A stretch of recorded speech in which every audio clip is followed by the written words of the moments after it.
माला जपता संसार है। आज तेरे चरणों में बैठा ये सारा परिवार है।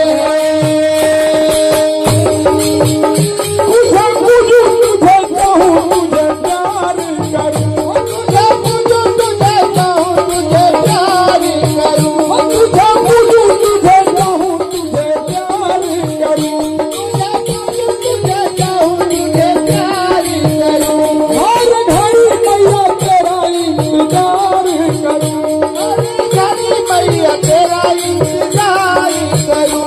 यहाँ जाऊं वहाँ जाऊं जहाँ जाऊं तुझे पाऊं, यहाँ जाऊं वहाँ जाऊं जहाँ जाऊं तुझे पाऊं।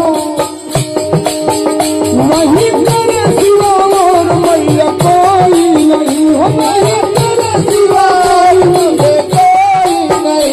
अरे भैया बोले क्या बोले, भाभी बोले क्या बोले, चाचा बोले क्या बोले, चाची बोले क्या बोले।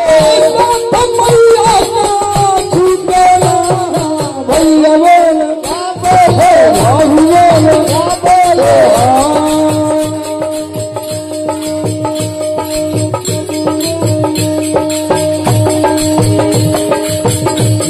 मेरे इस मन के मंदिर में माँ तेरा ही रूप समाया है। गंगा जल से पावन तेरे आंचल की छाया